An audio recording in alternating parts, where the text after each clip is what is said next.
Está en un momento de su carrera realmente espectacular y en un momento puntual en el que está intentando navegar en aguas turbulentas para nosotros, para protagonistas, para todo el equipo.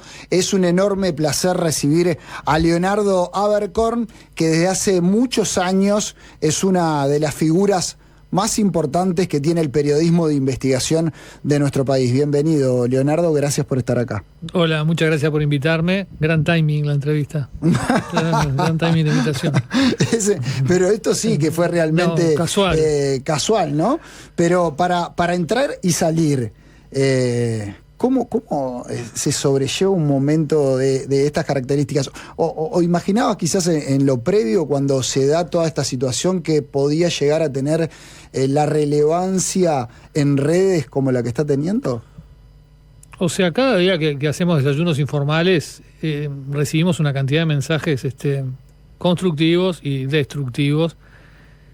Y como son tantos los destructivos en general, o de esa gente que no entiende, o sea, que no está dispuesta a tomar otros puntos de vista que el suyo, que no, yo no los leo mucho, no le doy mucha bolilla.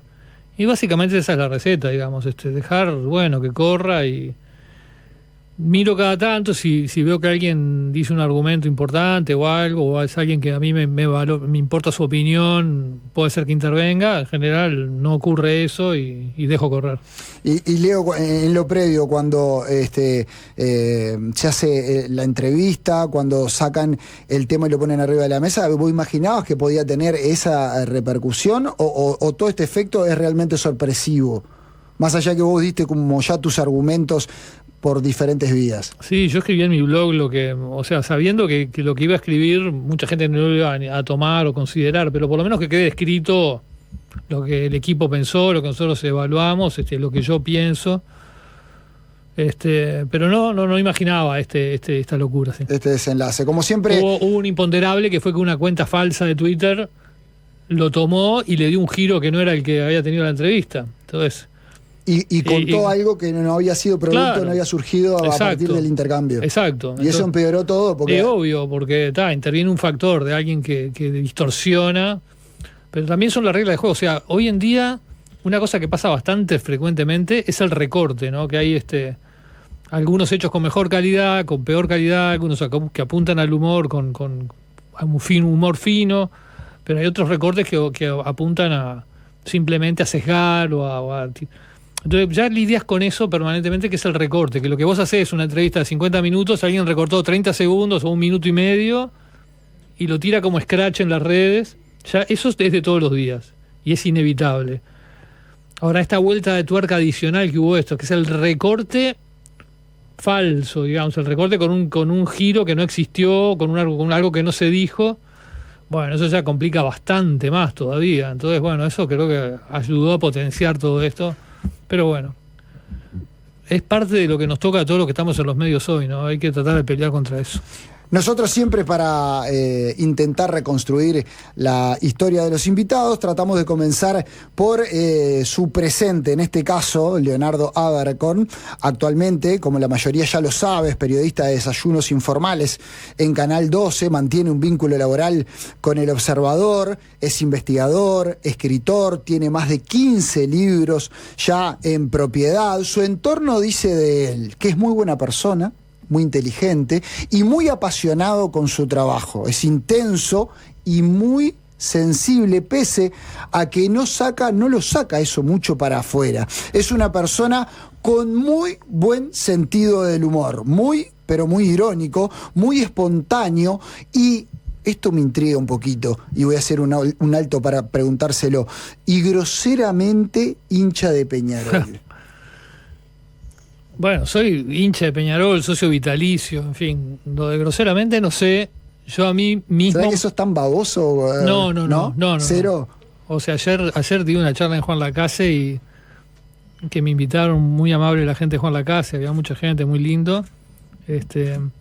Y una primera pregunta que me dijeron fue esa: ¿estás contento que Nacional quedó eliminado del vivo? No. O sea, ese pudo haber sido Leonardo a los 15 años.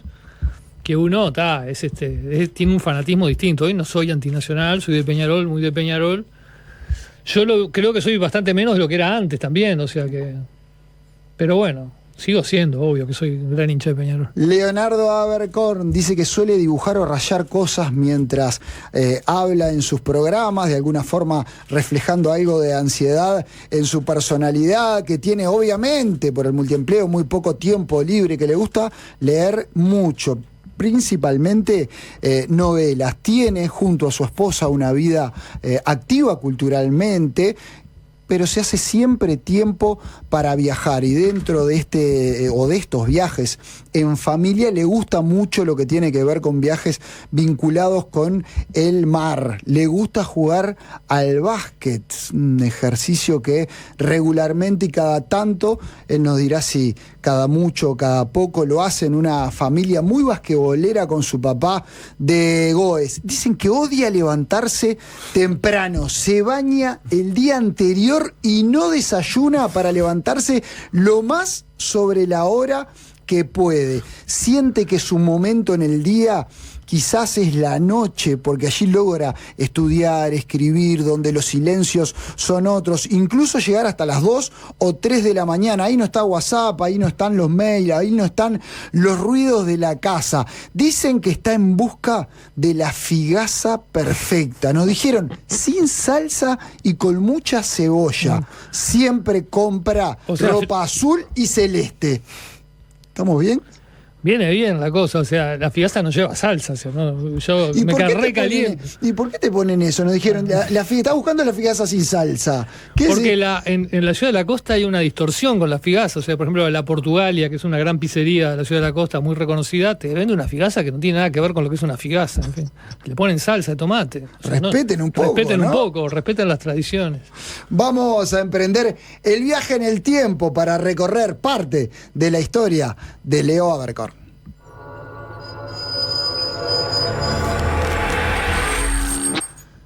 ¿Cómo te llevas con esto de mirar un poco para atrás en relación a tus abuelos, que ninguno de los 4 nacieron aquí en Uruguay, que fueron todos migrantes, que por razones de persecución, escapados de la guerra, terminaron en Uruguay? ¿Mirás para atrás? ¿Le prestás atención?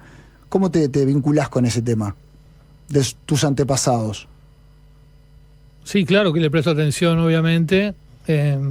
Creo que una cosa enorme que tuvo el Uruguay fue ser un país de puertas abiertas a los inmigrantes, y bueno, recibieron a mis abuelos, o sea, eso siempre que a veces uno se calienta como periodista y a veces porque queremos al Uruguay también criticamos al Uruguay en todo lo que hay que corregir y todas las cosas que tenemos, pero yo de eso no me olvido. Leo. Y bueno, después ahí, bueno, mis abuelos eran de origen judío, vinieron todos escapando de la guerra. Apellidos con origen polaco. Sí, ahí lituano. tengo una gran cosa que es todo un gran tema que a mí me costó mucho tiempo. Tuve como mucha confusión mental sobre este tema, porque hay como una asociación de que si vos sos judío en Uruguay tenés que ir a Israel, todo eso. En mi colegio eso era muy fuerte, una enorme cantidad de mis compañeros de clase se fueron a Israel. Otros no se fueron, pero creen que deberían haberse ido. Bueno, yo después de un proceso que no fue sencillo, no fue corto, llegué a conclusiones opuestas. O sea, yo soy uruguayo 100%. Este es mi país, mi compromiso en todo es con el Uruguay. No soy solidario, o sea, tengo parientes en Israel, tengo amigos, compañeros de clase, en fin. Desde ese punto de vista es un país en el cual tengo cierta cercanía y tengo afectos, y creo en el derecho, que tiene un derecho a la existencia en paz y segura, cosa que no logra tener. Pero eso no me lleva a que yo apoye todo lo que tenga que hacer el gobierno de Israel, y yo creo que es una cosa que está en este lío que tenemos hoy, esa traslación de, si es judío tiene que apoyar exactamente lo que hace el gobierno. Bueno, yo no pienso así. De hecho, no apoyo todo lo que está haciendo el gobierno de Israel. Y bueno, entonces es un tema complejo, y en esa reflexión que te has metido de primera ya en uno de los temas más más que más a mí me ha costado procesar. Exactamente. Bueno, yo me casé, mi esposa no es judía, también eso, ha sido también, eso sí lo tomé fue una decisión que tomé de las primeras, que no iba a seguir ese camino necesariamente, o si me enamoraba de alguien que era judía, por supuesto que sí, pero que yo me iba a casar con quien me enamorara y no importaba el origen étnico, nacional, religioso, no me importaba, porque yo creo que la gente es buena o es mala, es así como yo creo. Y para terminar, porque ya te metiste, está bien, cierro con esto, que me parece que la educación que yo recibí en la escuela integral Hebreo Uruguaya, que fue donde fui toda jardín, primaria y secundaria y bachillerato, todo, salvo un año de jardinera, o sea, cuando tenía 4 años, creo, estaba enfocada a fomentar esa línea, como que si sos judío o venís de una familia judía, tenés que irte a Israel o tenés que... Entonces lo que se enseñaba era hebreo. Hasta hoy hablo hebreo, me cuesta hablarlo porque hace años que no lo hablo, pero fueron tantos años que lo aprendí bien y si puedo hasta entender si alguien me habla o algo. Pero lo que hablaban mis abuelos, que habían venido de Europa escapando del nazismo, no era hebreo, era yiddish. Es otro idioma, es otra cultura. El yiddish es más parecido al alemán, es rarísimo, se escribe con las letras del hebreo, pero el idioma es como un alemán con algo un poco de polaco, es un idioma de Europa oriental. Y yo siempre después, cuando racionalicé esa educación que nos dieron buscando fomentar el nexo con Israel, me cortó la vinculación con mis abuelos, porque ellos hablaban mal castellano y hablaban yiddish. Y hoy yo lamento no haber tenido las herramientas para haber tenido una comunicación más cercana con mis abuelos. Y el yiddish pasó a ser una lengua muerta prácticamente, porque en aquel momento había prensa en yiddish, porque había el Uruguay era un país de inmigrantes, así como vos te encontrabas en el ómnibus con un guarda gallego, por ejemplo, o con un tano en el barrio que hablaba en cocoliche, mezclando italiano con español, era divino eso. Bueno, había cantidad de gente que hablaba yiddish también y tenía su prensa, sus programas de radio. Y como nos enseñaron hebreo para que no fuéramos Israel, esa era la verdad, dejaron morir el yiddish y nos cortaron la vinculación con nuestros abuelos. Es algo que a mí me duele. Y te metiste de primera ya en uno de los temas más como profundos de mi vida, y que con todos estos líos he pensado en escribirlo para sentar eso, decir todo esto que te he dicho. Pero bueno... Pero también decirlo es para lío, porque hay gente que se está ofendiendo en este momento. Claro, hay gente imagino que sí, pero además se desprenden de tus palabras, más allá de esta huella profunda que te dejó esta situación y de este proceso de desvinculación de alguna forma con tus abuelos, que me imagino que recibiste.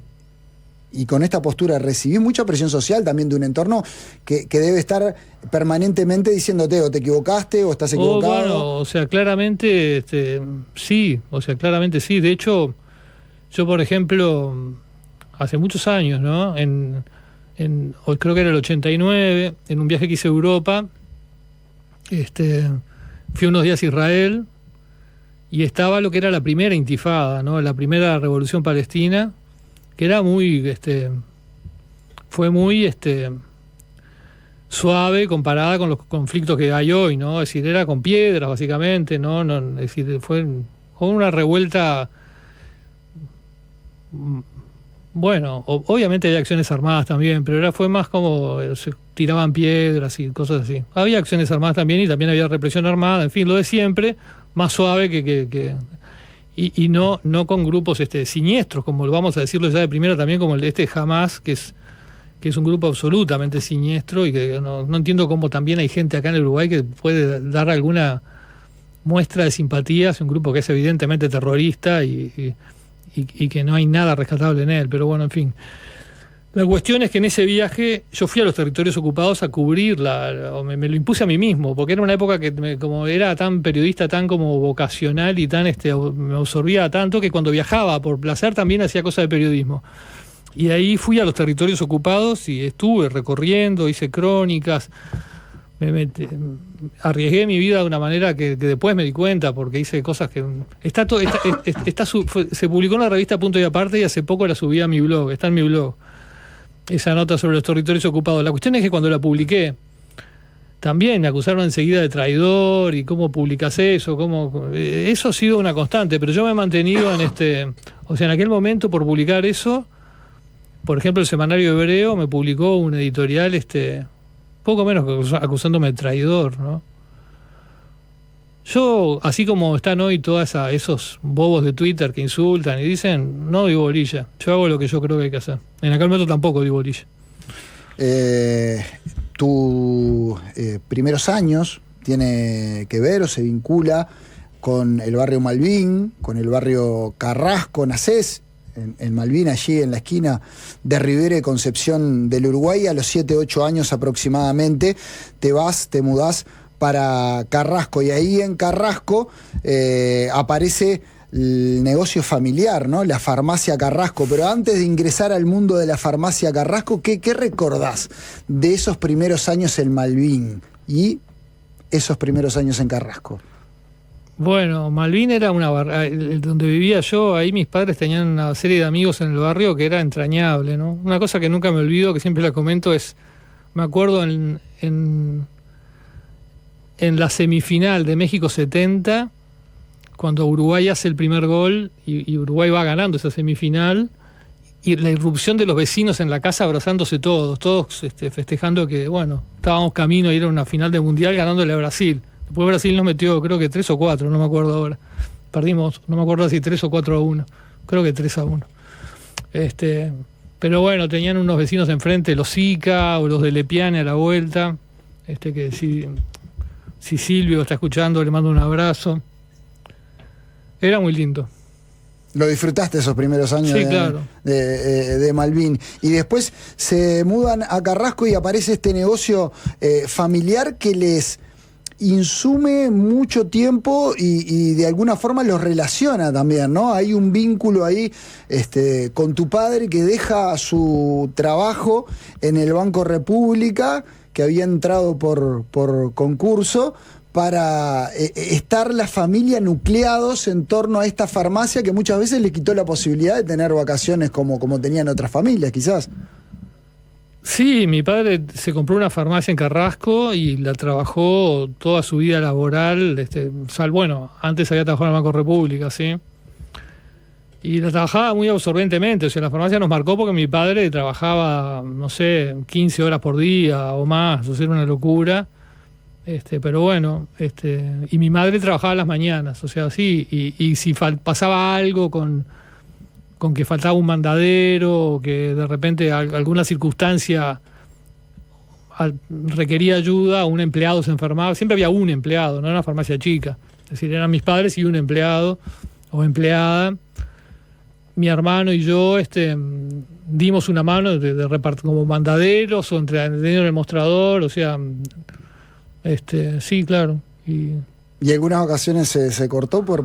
Yo no lo recuerdo, pero ¿no? Posiblemente sí. O sea, tenía turnos y Carrasco estaba considerada en ese momento zona suburbana, con lo cual tenía más turnos por mes que otros barrios.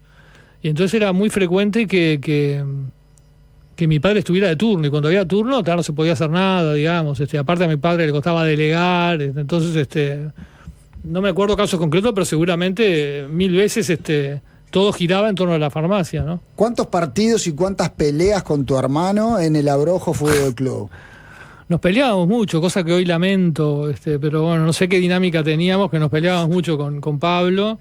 Pero ahí lo que dicen las malas lenguas, sí, es que vos, por ser el hermano mayor, te hacías un poco el vivo. Y siempre le querías ganar y imponías condiciones físicas para ganarles partidos. Bueno, seguramente sí, Pablo, discúlpame. O sea... uno a veces no es la mejor versión de uno. Ahí nos peleábamos mucho, cosa que recuerdo con tristeza, pero peleábamos mucho. Y a tal nivel, sí, que él dice que empezó a acumular bronca, hasta que un día agarró algo muy preciado por vos y lo rompió en 2 partes. No en muchas más, para que lo pudieras arreglar. ¿Qué es lo que te rompió como consecuencia de esas peleas? Mi viejo es de Nacional, ¿no? Siempre se trabajó una onda, no me importa el fútbol, me importa como más el básquetbol, que es hincha de Goes. Entonces nos dejó ser, fuimos los dos de Peñarol, mi hermano y yo. O sea, mi padre como delegó, a mí el que me hizo de Peñarol fue un vecino, que se llamaba Mirazo, que mi madre a veces me dejaba en la casa de ellos, porque cuando me tenían que cuidar y no había alguien, me dejaba con los Mirazo, y Mirazo, Dios gracias, ¿no? Militó así, de forma sistemática, para hacerme de Peñarol, y mi padre se trabajaba la onda que a él no le importaba mucho y me dejó. Entonces, pero mi padre, a pesar de ser de Nacional, un día que entró Fernando Morena a la farmacia, le pidió un autógrafo, sabiendo lo que eso significaba para mi hermano, para Pablo y para mí, y puso para Pablo y Leonardo, para Leonardo y Pablo, con afecto, con cariño, Fernando Morena, en una tarjeta grande de la farmacia. Del otro día de la farmacia Carrasco estaba el autógrafo de Morena. Y en una pelea mi hermano rompió el autógrafo de Hernando, pero bueno, lo rompió en dos, se pudo recuperar de alguna manera. Pablo es el hermano menor de Leo, que sí, el único, ¿no? Quiere dejarte un mensaje, quiso dejarte un mensaje aquí en Protagonistas. Leonardo, mi único hermano, 4 años mayor. De niño lo recuerdo aplicado, estudioso, perseverante, un poco calentón y amante de los perros salchichas y de Peñarol. Como hermanos la mayor parte del tiempo no compartimos cuarto, entonces a mí en la tarde me gustaba mucho estar en su cuarto, porque entraba muy linda luz del sol y tenía un equipo de música que sonaba bárbaro. Fue pionero y visionario en el negocio de recolección y venta de paltas, que se las vendía el mismísimo Henderson. Con el tiempo se hizo fan de los estómagos y tuvo veleidades de bajista.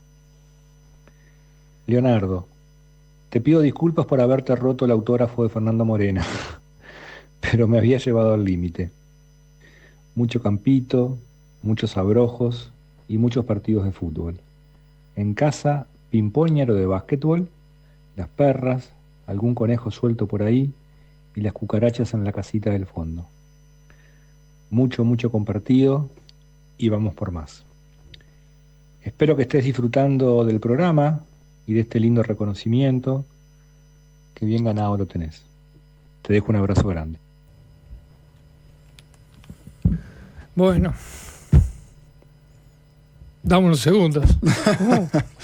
Así que eras especialista o te dedicaste a la venta de paltas. Muy lindo mensaje de Pablo, muy lindo mensaje de Pablo. Muchas gracias, Pablo.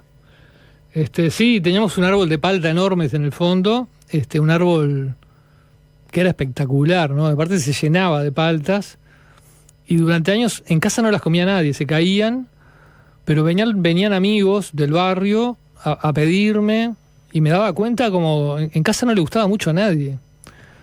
Pero me daba cuenta cómo las atesoraban, o sea que realmente me las pedían de verdad y que era importante para ellos, pero regalando patas el árbol era gigantesco, lo que daba era impresionante. Un día me dije, bueno, vamos a sacarlas, vamos a hacer algo, y las empecé a llevar a tienda inglesa y me las compraban, o sea, y eran paltas re buenas, y sí, hice varias cosas en mi vida para obtener un mango, digamos, pero esa fue una.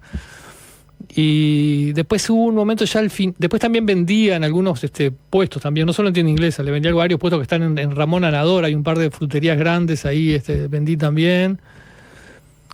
En un momento tienda inglesa centralizó toda la operativa de compra de frutas, creo que era en la tienda inglesa de Propios o en algún lugar, y ya está, ya marchaste. Me quedaba lejos, claro, ya no era lo mismo. Hace un ratito nada más decías que estudiaste en la Escuela Integral Hebreo Uruguaya.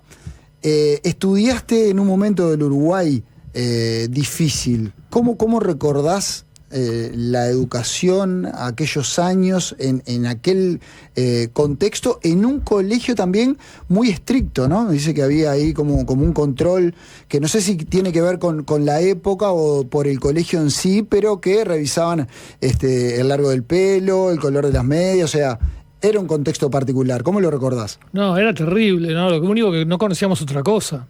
Es decir, básicamente era la dictadura. El colegio quizás puso una vueltita de tuerca a ser más estricto, ser más cuidadoso, tener temor de que por algún motivo las autoridades también lo sancionaran, pero no era la época. Y bueno, no nos dábamos cuenta, porque vos no conocías otra cosa.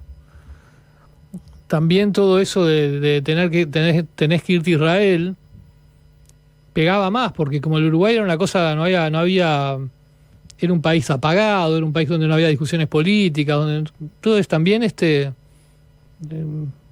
no parecía como el mejor lugar tampoco. Y ahí siempre recuerdo con mucho cariño un profesor de historia que yo lo tuve en cuarto, en quinto y en sexto, el profesor Mena Segarra.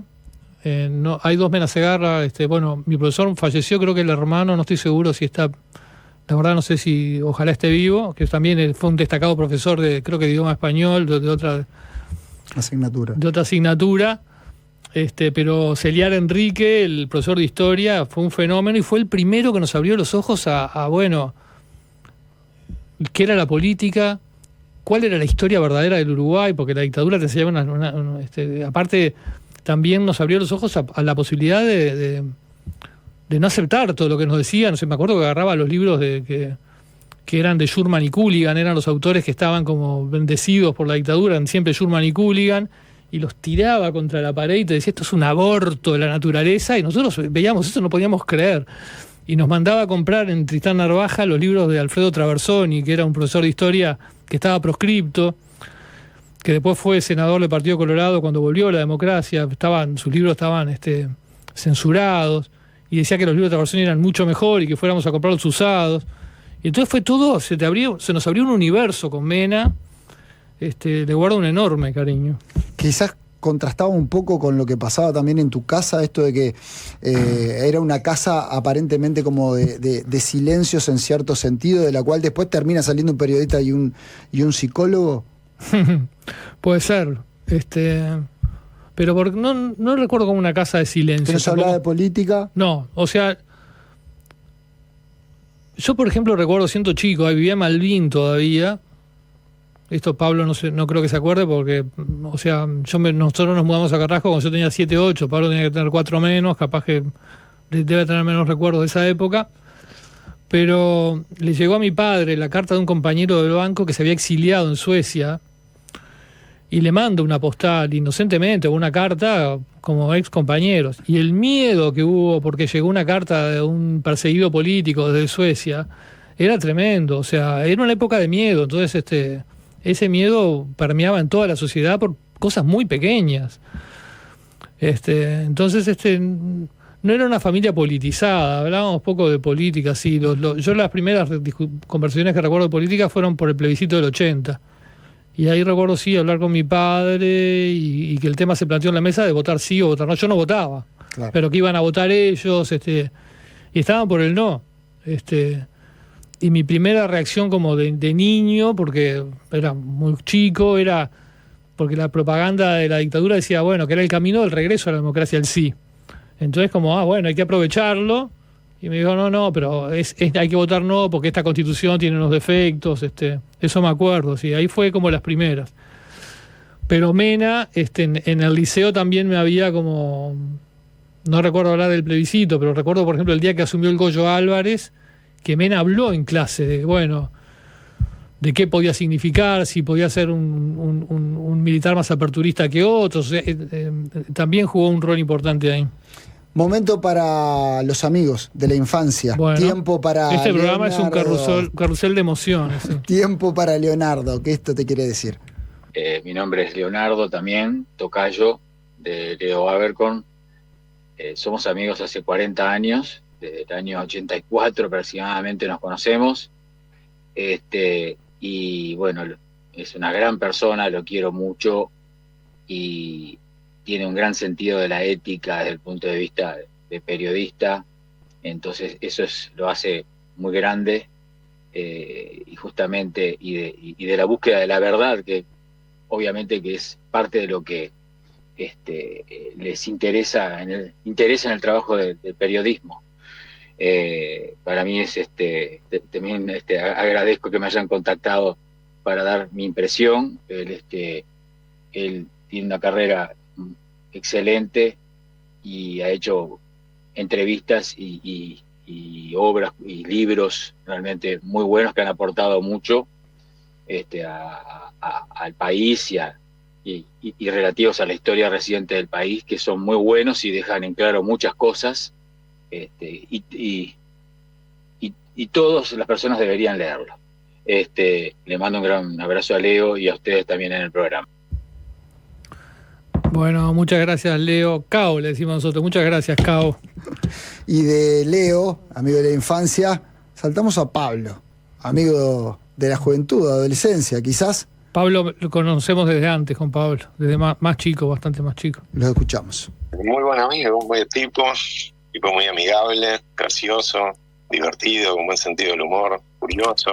Lo conozco desde la adolescencia, hace mucho tiempo. Muy divertido, con muchos intereses, curioso, no solo Peñarol, música, cine, intereses que compartimos muchos, viajar, el fútbol, etcétera. Un buen tipo, un compañero que le gusta juntarse con amigos. Lo vi retrospectivamente una vez que ya fue periodista y que empezó a escribir como escribe y todo, recordando sus dotes de contador.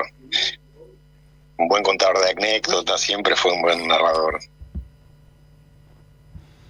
No todos tienen este perfil de Leonardo, ¿no? De contar. De resaltar la parte del humor. Te ven, claro, desde una postura en los medios de comunicación, que lo que implica el rol, ¿no? Que hoy por hoy en el cual te encontrás, que me imagino que cuánto se pueden imaginar que detrás de esa seriedad a la hora de investigar y del escritor hay un hombre con un gran sentido del humor. Sí, no sé, creo que sí, que no es o sea, primero gracias a Pablo. Nos conocemos hace muchísimo y es verdad lo que dice, tenemos como compartimos mucho los gustos por ejemplo, de cine, de música. Si le gusta a Pablo, yo tengo ya casi el 95% que me va a gustar. Es que, mismo las series de televisión, o sea, hay una pequeñísima lugar de disidencia que ya lo conozco también. O sea, ya si veo que si sé la temática y a él le gustó, puede ser que diga, pero este es el área de pequeña disidencia, pero es muy pequeña. En la música y en el cine prácticamente nos gusta lo mismo exactamente. Pero bueno, sí, no sé que no es la imagen que doy en televisión, pero a su vez, bueno, he tenido, o sea, mis amigos me conocen, la gente que trabajó conmigo me conoce, y la gente que fue mi alumna, en fin, creo que, o sea, pero claro, en los medios hay que informar y es otro. Hay poco espacio para. A veces sí, a veces como uno trata. Eso, ¿no? No es que yo imposte una postura, eso no, pero a veces no está el espacio, digamos.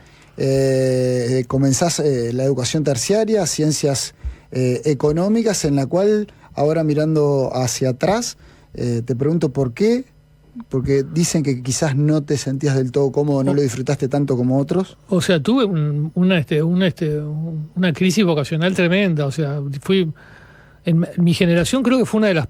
La dictadura hizo varios experimentos con nosotros, uno de los cuales fue... hubo solo creo que 2 años, que se había que elegir en tercero de liceo, ya tenías que marcar una elección. No sabes nada en tercero de liceo, tenés 14 años, ¿no? Algo así, ¿no? Y como que la onda en aquel momento era, los inteligentes eligen científico y los que no son inteligentes eligen humanístico. Elegí científico, me creía inteligente, y ahí enfilé y me di cuenta que después no me gustaba, entonces me pasé a humanístico, pero de vuelta se daba lo mismo, ¿no? Dentro de humanístico los inteligentes elegían ciencias económicas y los que no elegían derecho, todo estupideces, ¿no? Pero y elegí ciencias económicas y ahí seguí. Y entré a la facultad y era primero varias cosas. Primero me di cuenta que no me gustaba. Claramente no me gustaba hacer balances, o sea, me imaginaba, aparte trabajando haciendo balances, auditorías, cosas, esto no es lo mío, no me gusta, no tiene nada que ver con lo que a mí me gusta. Y segundo, era malo, me costaba mucho la matemática, que había logrado salvar en quinto y en sexto, por lo menos de primera, sin perder. Estudiando, tampoco era que me remataba, pero había estudiado y había salvado. Iba a profesor de matemática, que de hecho es ahí en profesor donde conocí a mi señora, Andrea. Yo la conocí en el Richie, un profesor de matemática de Punta Gorda, que iba yo con dos amigos, con el Conejo y con queridísimo amigo Felipe.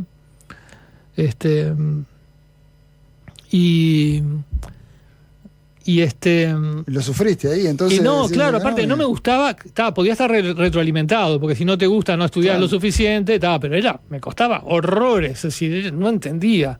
Dije, de acá me tengo que ir, y me fui. Aprobé una materia que se llamaba Sociología, que era con múltiple opción el primer semestre, y eso es lo único que salvé. Y desapareciste. Recién mencionabas a Andrea y ya vamos a ir a ella, pero ¿te decían Bubu en una etapa? En el liceo. O sea, decían que me parecía el compañero del Oso Yogi, ¿no? Era petizo, o sea, fui bastante petizo y recién pegué como el estirón tarde, cuando ya había perdido las esperanzas aparte. Cuando ya creí que iba a ser bastante petizo toda mi vida, ya como tendría que 17 creo,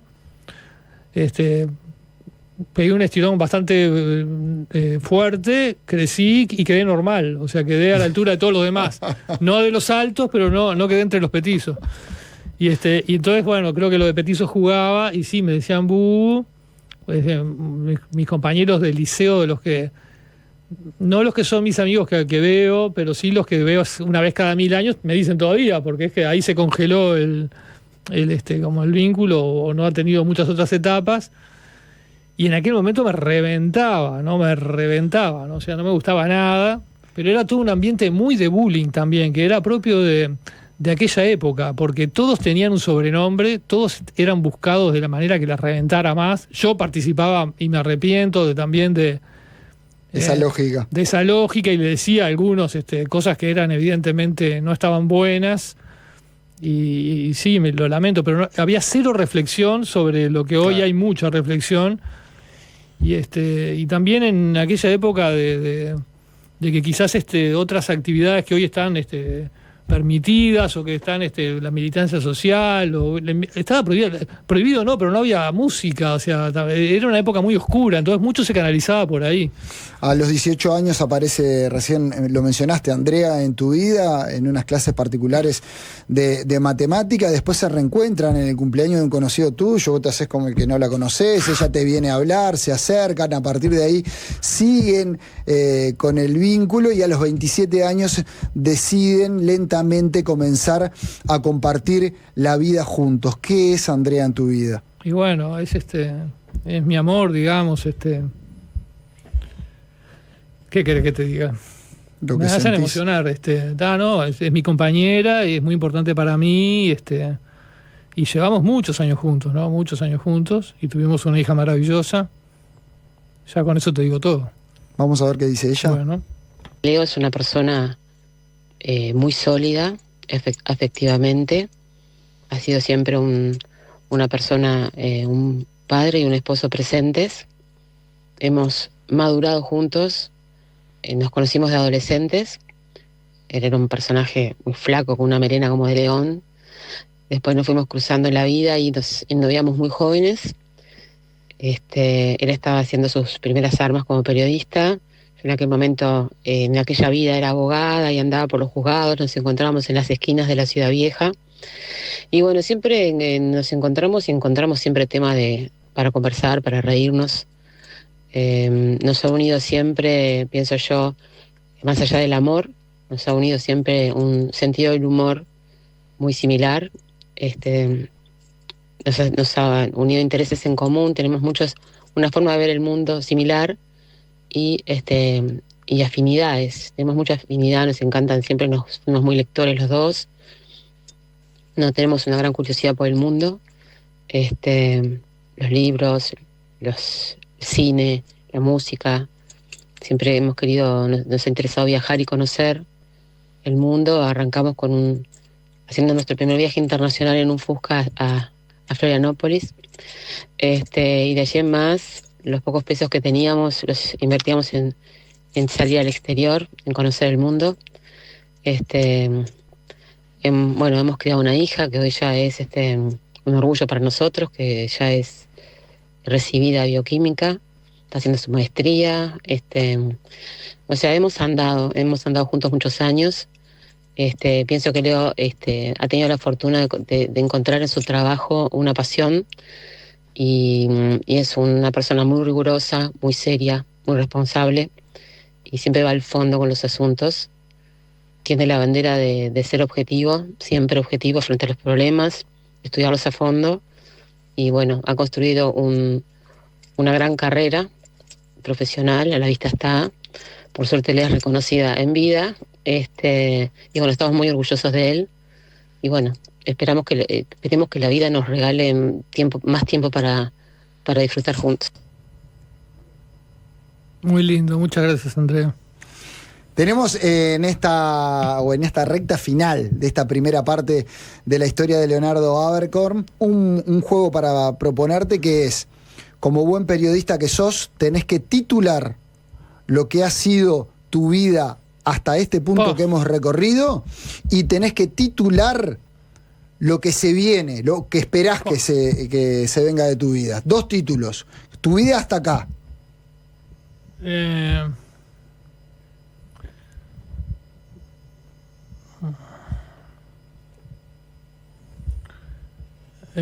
Amor, diversión y Peñarol.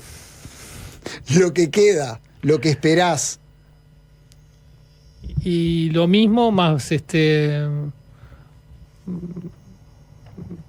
y bueno, y no dije periodismo, tendría que haber dicho, pero lo mismo y más viajes. Leonardo Abercorn, escuchábamos The Cure. ¿Por qué te gusta The Cure? Me encanta The Cure, la descubrí en lo de Pablo, justamente. Y los estómagos también, ¿no? La música que han puesto, ideal para mí. Carrera de comunicación.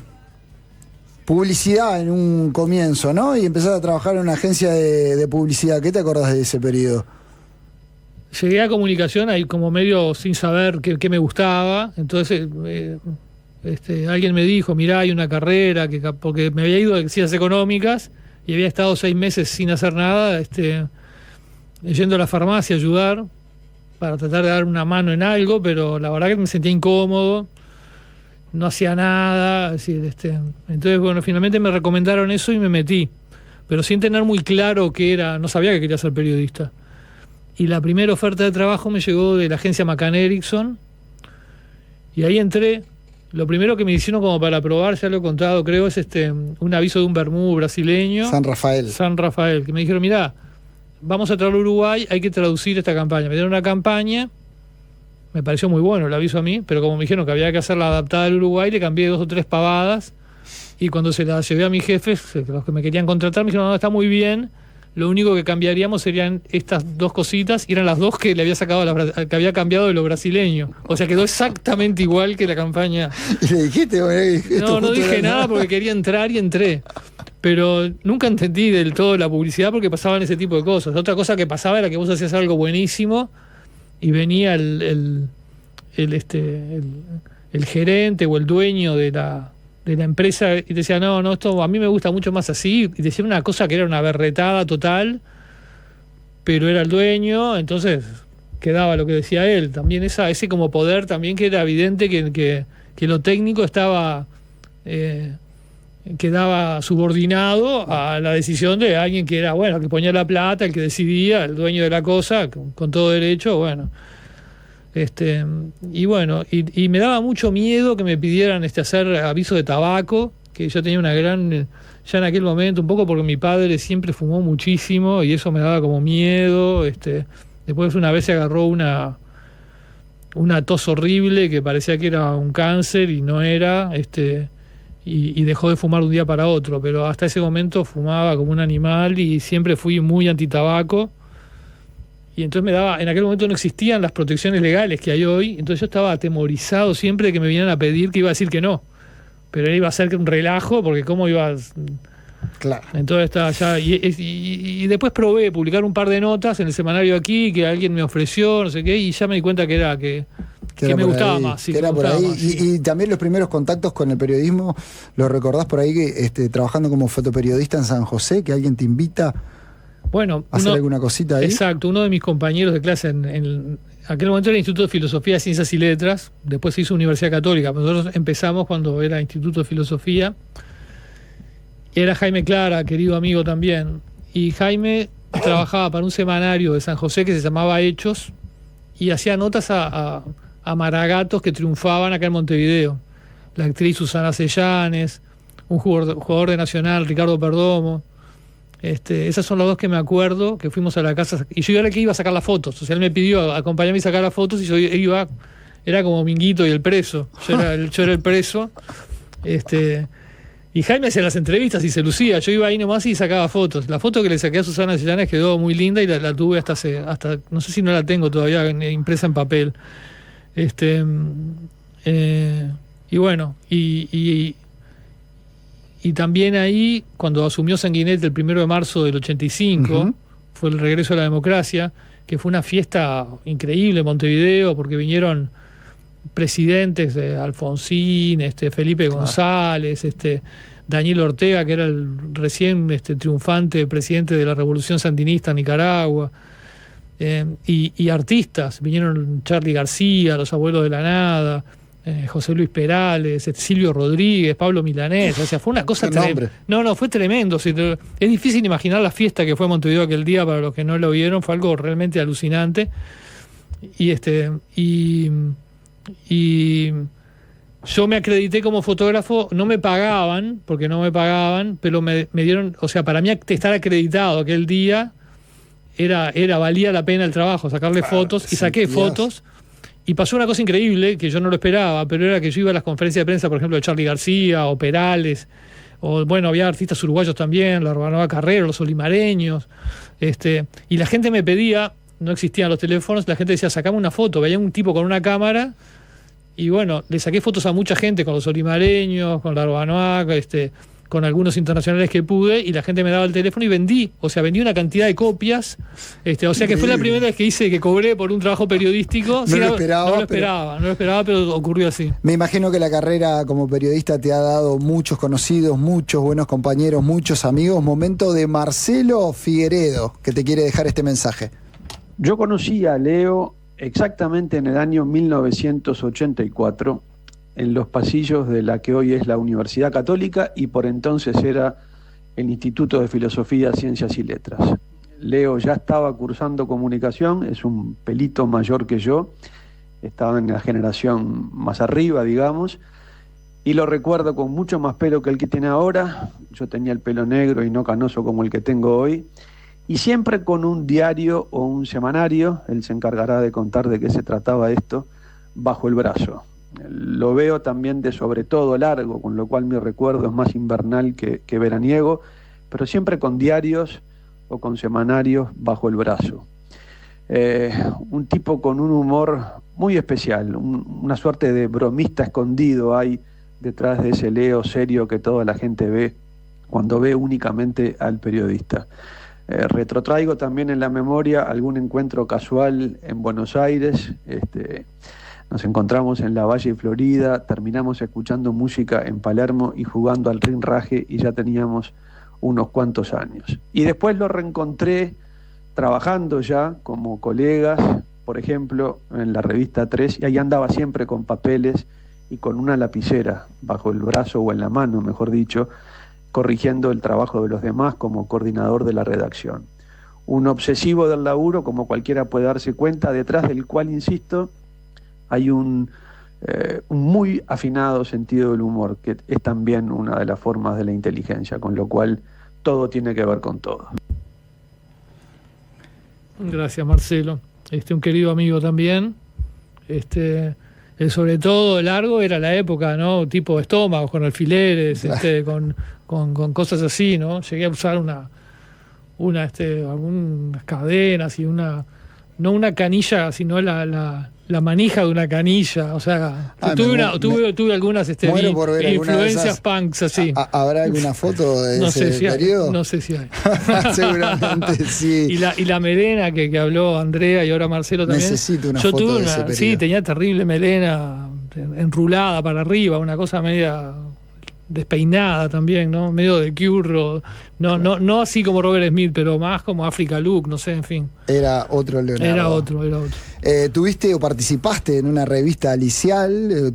¿Participaste en una revista con compañeros de generación en la facultad, Report? Y eso va lentamente con tu vida vinculada y tus deseos de convertirte en periodista, transformándote en un profesional riguroso. ¿Por qué definitivamente el camino de la investigación periodística?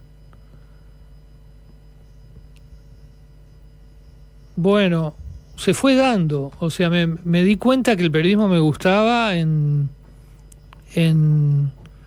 esas primeras notas. Yo dije que empecé en Aquí, en realidad, antes que eso publiqué con Jaime algunas en el semanario Jaque juntos, a medias. Pero en un momento, me acuerdo de esto, mi madre me regaló un libro de Tom Wolfe, El nuevo periodismo. Lo leí en una... No fue un veraneo largo, fue unos días que fuimos a La Paloma, que fui a La Paloma con mis padres. Y lo leí, me acuerdo de leerlo en la balconada, me acuerdo perfectamente.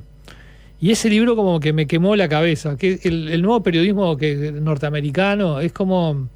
Para sintetizar, es un periodismo de notas largas que emulan a la literatura, o sea, le chupan los recursos a la literatura para que las notas sean más atractivas en su formato, siendo que es información no inventada, como un cuento, una novela, es información verdadera, pero adoptan el formato de un cuento o recursos de la novela para que se logre un relato mucho más atractivo.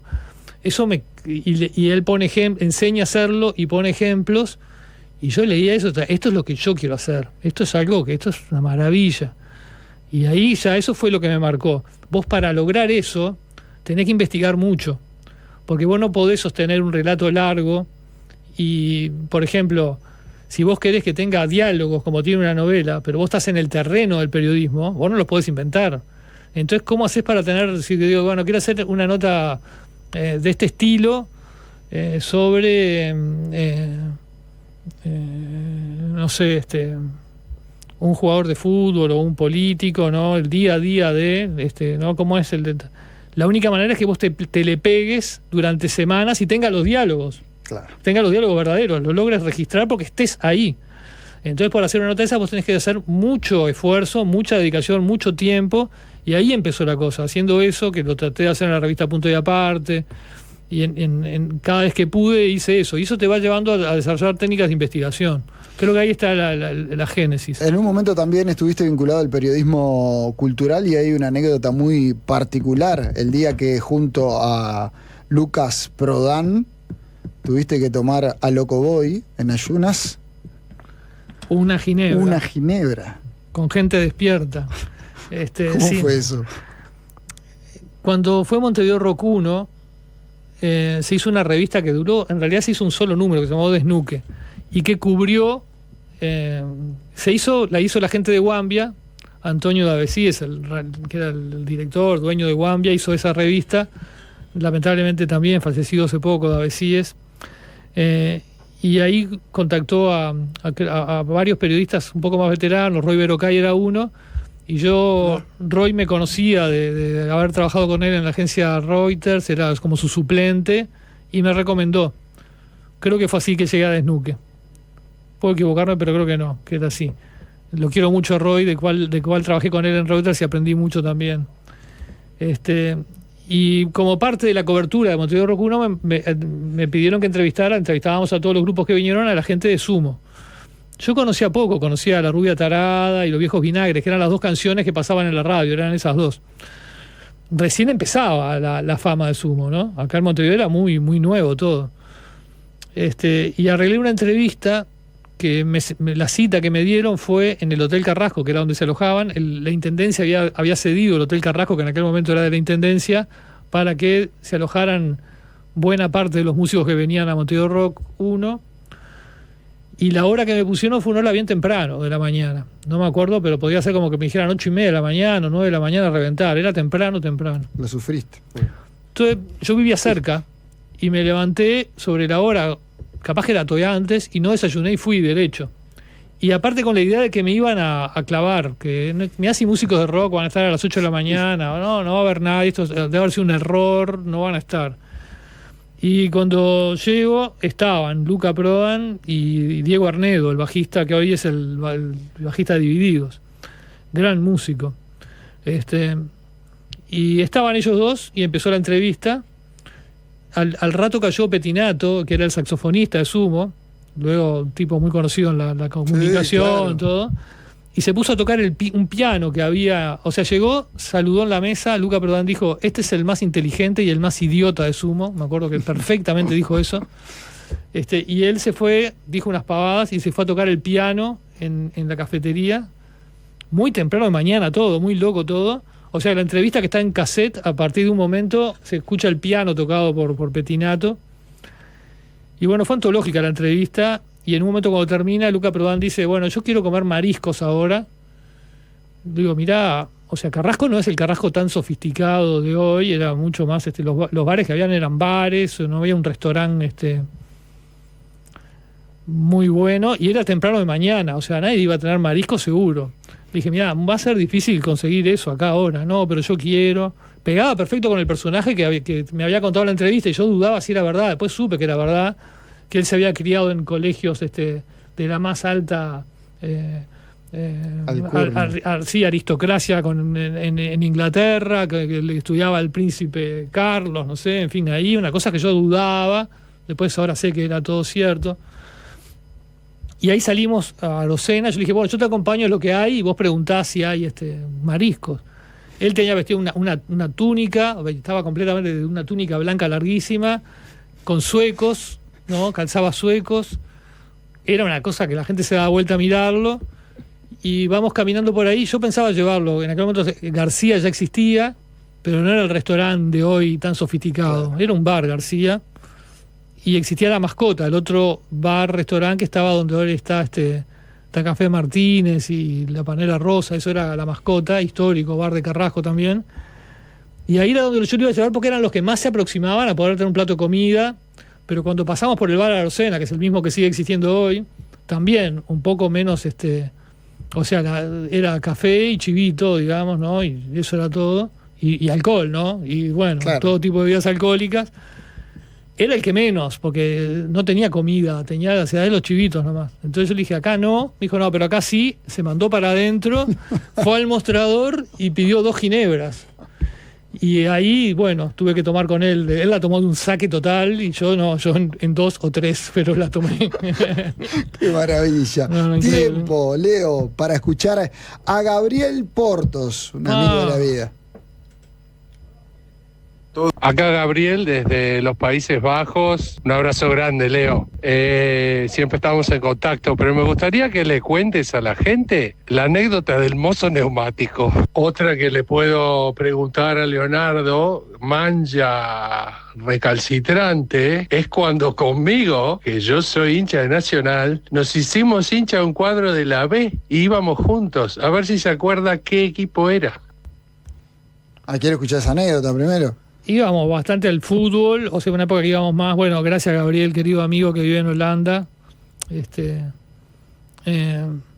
íbamos a ver a Miramar bastante, o sea, porque la cancha nos gustaba, en fin, pero íbamos bastante. También vimos, yo creo que fue con Gabriel, creo que sí, que fue con Gabriel, cuando vino el brasileño Silas, a Central, y lo vimos hacer un gol, o sea, porque era increíble ver a Silas jugando en Montevideo. O sea, no, íbamos al fútbol y sobre todo el fútbol de cancha chica, ese era el jeito, ¿no? Que ves otra cosa que en el estadio no se aprecia. Porque yo fui mucho al fútbol toda mi vida y siempre al Centenario, es decir, yo voy al estadio de Peñarol, he ido, pero yo le tengo al Centenario un cariño que no... Fui muchas veces. Durante años fui todos los partidos de Peñarol al Centenario y algún otro también. O sea, fui capaz que 1000 veces, no sé, hay que contar los partidos, pero le tengo un muy especial cariño cuando hablan de tirar el Centenario, de reformarlo de manera como sacarle el alma, cambiarlo todo. se me eriza la piel, me parece un crimen que no se debería poder permitir.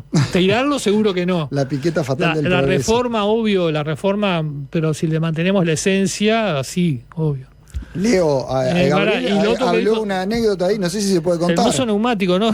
El mozo neumático, ¿qué es eso? Íbamos mucho a La Paloma y había en un restaurante que era la pizzería Bahía Chica, que estaba enfrente al Hotel Bahía, ahí en el centro de La Paloma, había un mozo que siempre íbamos y Gabriel se reía mucho porque cuando iba el momento de apoyar el plato en la mesa, aflojaba mucho la velocidad como si tuviera un brazo neumático y una pavada, una pavada. Qué maravilla. Esta etapa de la vida de Leonardo la podríamos llamar vivir escribiendo. Empieza a escribir Leo y tiene una cantidad de libros realmente impresionante. Publica en 2004 9 historias uruguayas y después Animales del Uruguay 1 y 2, Carbonero Querido, un libro sobre la historia del dulce de leche, sobre Peñarol, Víctor Hugo Morales, tantos. ¿Qué te atrapa de la escritura? Siempre me gustó escribir, o sea, no... Ayer justo lo decía Juan Lacase, que me preguntaban, bueno, ¿cómo haces para ordenar toda la investigación, todo lo que vos cuando haces una investigación? El periodismo me encanta, es evidente, ya no como decía Andrea, tuve la suerte que encontré algo que a mí me recontra gusta, entonces puedo trabajar mucho y siempre estoy contento de estar haciéndolo. Pero bueno, hay momentos, ¿no? Cuando vos haces una investigación o cuando vos cuando te metes en un tema y lo investigas, vos estás hablando con gente que generalmente es gente que sabe más que vos del tema. Y generalmente si el tema a vos te interesa, te está aportando, vos te estás como un amigo, Jorge Burel, siempre dice que el periodismo es el único oficio o profesión en que te pagan por formarte en público, ¿no? O sea, siempre estamos aprendiendo de otros y entonces esa parte de la investigación es muy gratificante. Vos estás llenándote de cosas, ¿viste? Y con gente interesante. O sea, hablamos de Luca Prodan, pero podríamos haber hablado, yo qué sé, ¿no? De 1000 personas políticos o que siempre que por algo son personas fascinantes y vos estás aprendiendo de ellos. La parte de escribir es la parte más brava, porque después vos tenés que ordenar todo eso, estás a solas, vos ya no tienes el glamour de que estás con Luca Prodan o con el Pepe Mujica o Sanguinetti, estás solo en tu casa con una máquina y tenés que darle forma a eso y todo. Entonces esa parte es dura, es la parte más dura. Pero bueno, a mí me sale, o sea, y bueno, no todo es tan a veces vos tenés que escribir un pequeño artículo que a veces es de opinión o algo, eso me sale más rápido. Pero la otra parte es dura, pero de algún modo también me gusta. No sé si es un masoquismo o qué, pero también estás a solas con tu pensamiento, te permite ordenarte, te permite obligarte a ser claro. Y soy muy maniático, ¿no? Después lo reviso muchas veces, lo sigo leyendo, lo corrijo, se lo mando a la editora, le vuelvo a decir, no, perdoname, acá te lo mando de vuelta porque corregí una palabra. Y después cuando sale, si lo leo, ya enseguida veo algo que hice mal o algo y ya me caliento. O sea, trato de no leerlo porque ya salió. Lo que pasa que Internet, antes en el papel, Claro. salía y ya estaba. Entonces no tenía... Leerlo era justamente de masoquismo porque ya no había nada que hacer. Pero en Internet, que se puede corregir, está eso de lo leo de vuelta y si hay algo... a veces me cuesta cerrar esa canilla. ¿Por qué el lugar del pasado reciente? ¿Por qué te detuviste allí? Un poco fue casualidad, porque si lo he contado en una entrevista con Mario Benedetti, yo estaba haciendo una nota profunda con Mario Benedetti de ese estilo, que trataba de hacer de ese estilo de Tom Wolfe de nuevo periodismo, con lo cual fui a entrevistarlo muchas veces y también fui al apartamento. Entonces parte del asunto era entrevistar a mucha gente que lo había conocido, que lo conocía, que habían sido sus compañeros de escuela, de liceo, y un ex compañero que había estado en política con él, pero cuando muy joven. Yo le avisé a Benedetti que iba a ir a hablar con él y él me dijo, falleció Kemal Amir, dijo, Kemal Amir fue un traidor. Y cuando me dijo esa frase tan dura de un ex compañero, después fui a hablar con Kemal Amir y me dijo, mirá, Benedetti me dijo esto, ¿por qué? Y ahí me hizo toda una historia, había sido Tupac Amaru y la visión que tenía Kemal Amir de lo que había sido el MLN y la evolución que había tenido, distaba mucho de la historia oficial Tupamara, y ahí me metí pero le dije a Kemal Amir, ¿pero sos el único que piensa así o hay otros? Porque si es una visión totalmente excéntrica de que... No, hay una cantidad más, pero pasa que nadie les da bolilla, nadie los entrevista. Decir, ¿quiénes son? Bueno, fulano, mengano, y empecé a hablar con esa gente, que efectivamente eran muchos más, y entonces me encontré ahí una visión muy distinta de la historia Tupamara, que aparte coincidía más con lo que yo tenía como idea general de lo que había sido. Y ahí me metí con el tema. Y después seguí, no paré. Yo creo que también cierra con un poco lo que hablábamos al principio. Porque yo crecí, hice toda la escuela y el liceo y los primeros años en el Instituto de Filosofía seguía siendo dictadura. Claro. Me marcó toda mi vida. Entonces también es una manera de explicarme mi propia vida, qué fue lo que pasó, porque a la generación hay un escritor que también es de mi generación, Gustavo Espinosa, muy buen escritor que vive en 33, que en un lugar ha dicho, dice, para nuestra generación la dictadura fue como una bolilla de la gran lotería de Babilonia, creo que dice, que nos cayó en la vida, o sea, no tuvimos arte ni parte, no formamos parte de los cuadros políticos que hicieron que el Uruguay fuera teniendo una democracia cada vez más empobrecida, no formamos parte de la guerrilla que violentó las cosas de modo que finalmente también la democracia cayó, no formamos parte de nada que ver con los militares, es decir, nos cayó como estaba en tercero liceo y un día mi madre me dijo, Leonardo, hoy no hay escuela. Y se suspendió un mes la clase. Yo estaba re feliz, pero era el comienzo de la dictadura. O sea, nos cayó de arriba. Entonces también es una manera de explicar qué nos pasó a nosotros. Ahí podríamos quedarnos mucho rato, ¿no? en ese tema que realmente es apasionante, pero hay otro amigo que quiere decir presente en tu historia. Hola a todos, muy buenos días. Me siento muy honrado de que Nicolás me haya contactado para hablar de Leonardo Abercorn, un gran amigo. Muchísimas gracias. Estoy encantado de contarles algo de nuestra amistad. Yo soy Alejandro de Crescencio, oriundo de Florida. Vivo hace casi 40 años en Ámsterdam, Holanda, donde soy muy feliz. Leo me ha visitado aquí un par de veces y hemos vivido, como siempre, aventuras fascinantes. Bueno, el quinto y sexto de preparatorio los hice en Montevideo y por esa época es que conocí a Leo. Fue un verano en Florianópolis. Con mi grupo de amigos tuvimos un pequeño percance y Leo y sus amigos nos ayudaron a solucionarlo. Ahí surgió una entrañable amistad que se afianzó para siempre. No voy a entrar ahora en el porqué de los apodos, pero yo para él soy el Decre y él para mí es Pajarito. Si pienso en describirlo, la primera palabra que me viene a la mente es dicharachero.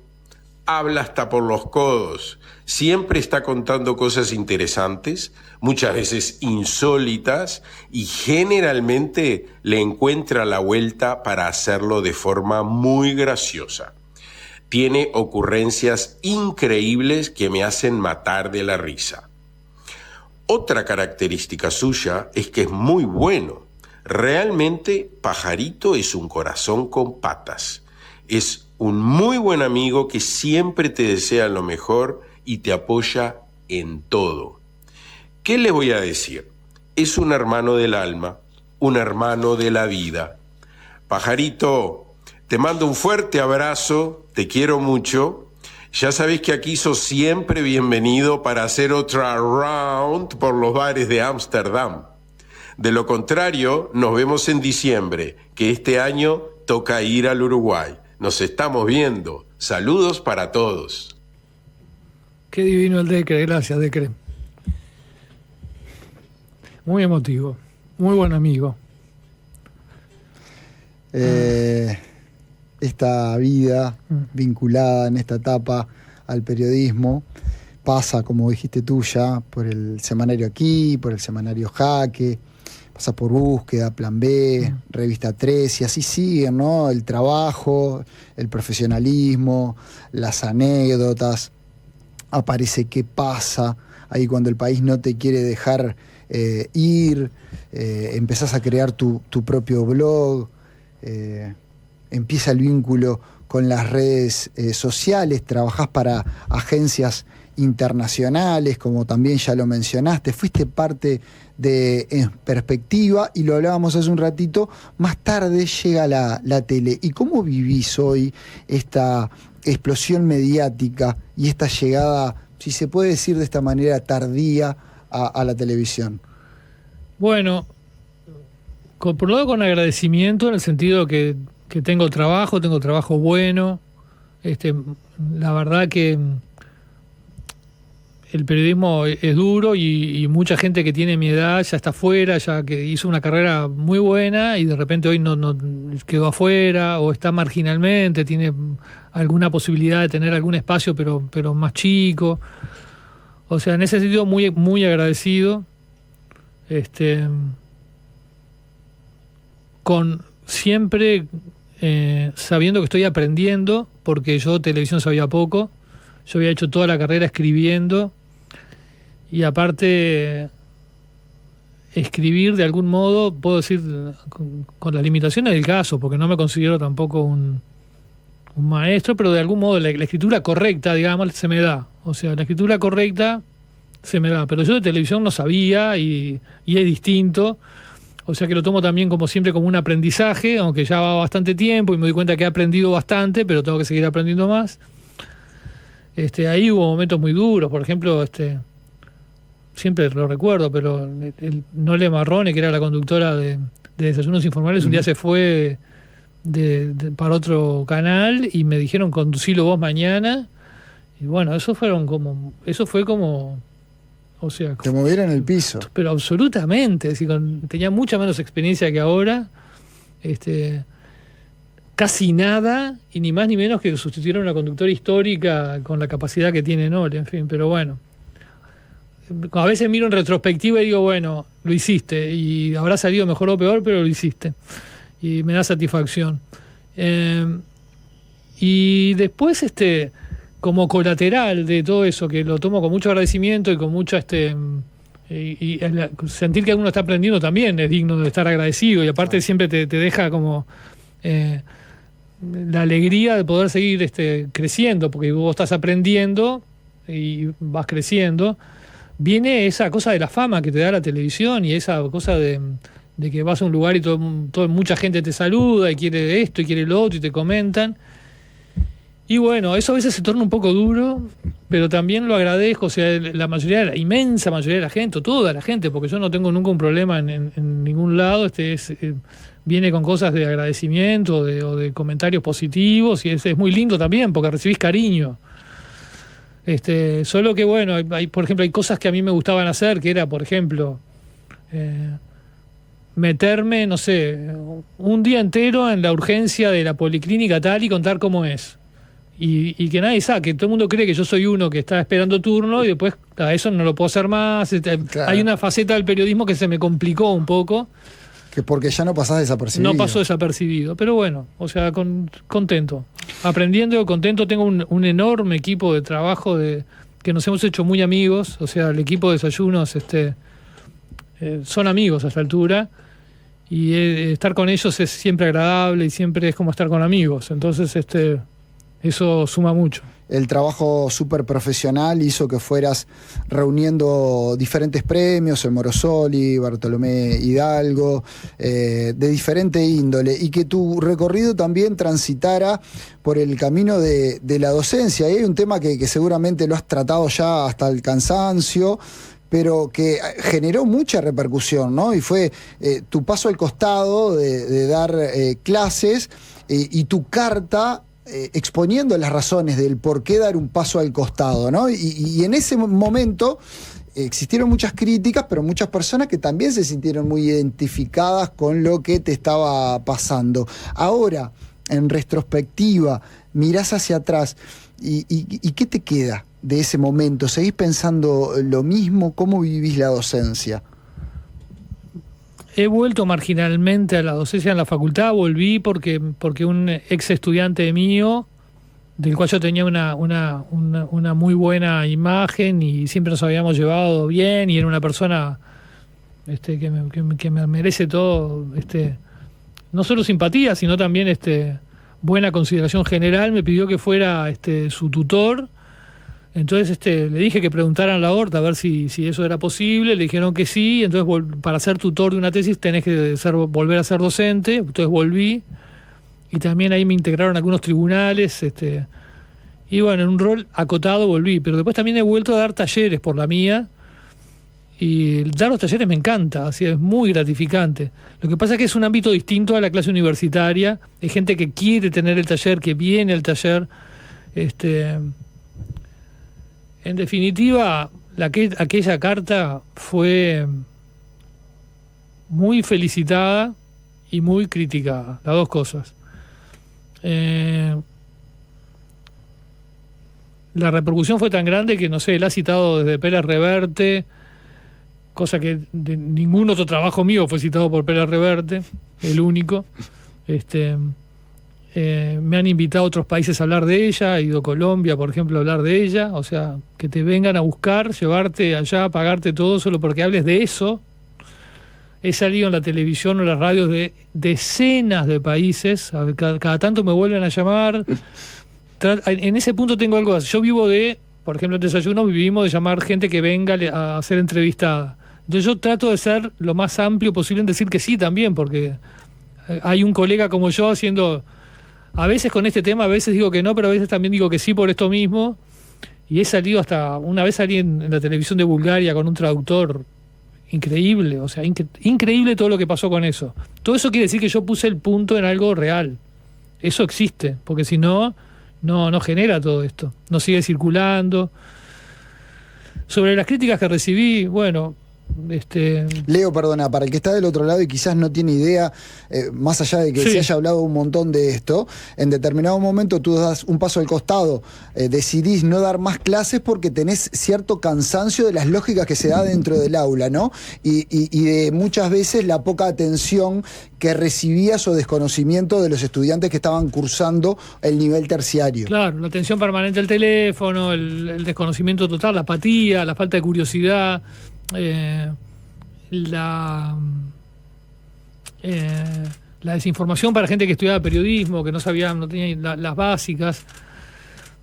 Bueno, las críticas eran como que estigmaticé a esa generación, como que no hacía un mea culpa. El mea culpa está ahí, porque si alguien la lee de vuelta, yo nunca la quise bajar de mi blog tampoco, que quede, hay que todo el mundo lo vea, se sigue leyendo.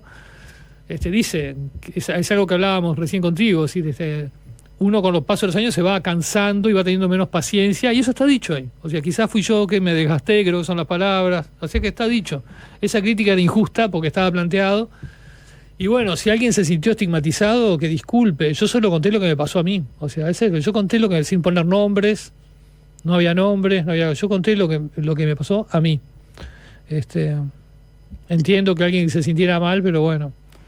No, yo también era dueño de contar lo que me estaba pasando, ¿no? Llegó en tu vida o a tu vida la paternidad hace 24 años que Marcela te acompaña. ¿Qué es Marcela en tu vida? Es mi hija querida, y un hijo es todo, ¿no? Es todo. Es lo que siempre pensás antes de irte a dormir, Marcela. A ver qué dice Marcela. Uh-huh. Si bien es una tarea difícil, yo creo que una característica central para hablar de cómo es él como padre es que es un padre muy presente. Estuvo muy presente en todas las etapas de mi vida, desde la escuela hasta el liceo, la facultad, y siempre muy dispuesto a escuchar, cuáles eran mis dramas en el momento, mis problemas, a darme una mano en lo que pudiera, a darme un consejo, siempre dispuesto a ayudar, lo cual, es una característica muy linda en un padre, ¿no? Como que siento que es una persona muy confiable, un lugar seguro. También siempre fue un padre muy amoroso, muy cariñoso, muy demostrativo de su afecto. Otra cosa linda de mi padre es que también siempre le dio mucho lugar a mis opiniones, a mis ideas, escuchándome con atención y con verdadero interés, incluso desde chica. Después algunas cosas que también en parte heredé y en parte aprendí de mi padre es, una de las cosas es la curiosidad, que es como, las ganas de poder entender en más profundidad cómo funcionan las cosas y no quedarse solo con bueno, cómo son en la superficie, sino intentar entender los mecanismos como subyacentes. Creo que eso es algo que mi padre hace mucho y creo que yo lo heredé y lo aprendí de él. Y también un poco, bueno, como el espíritu contestatario o de cuestionador de los discursos, o sea, no solo quedarnos con lo que nos dicen, sino, bueno, cuestionarlo, mirar las cosas con ojo crítico, siempre contrastarlas con lo que uno sabe, uno ve, lo que a uno le parece y siempre ir un poquito más a más. Yo creo que eso son cosas muy características de mi padre y que yo aprendí de él, y también el gusto y la capacidad de disfrutar con la lectura, con los viajes, con la música, con la cultura en general, que son cosas que en mi casa están muy presentes, siempre estuvieron, bueno, en parte porque son cosas que son centrales para mi padre, pero también para mi madre, y bueno, que me formaron como persona y me traen mucho disfrute en mi día a día, y bueno, todo eso es gracias a ellos.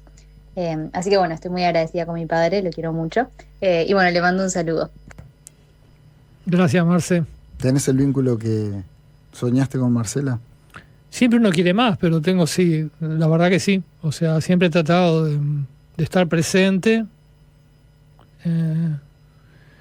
Y en algún momento de mi vida, cuando trabajé en la revista 3, sobre todo, que fue muy absorbente, realmente me aliené en la revista 3. O sea, en aquel momento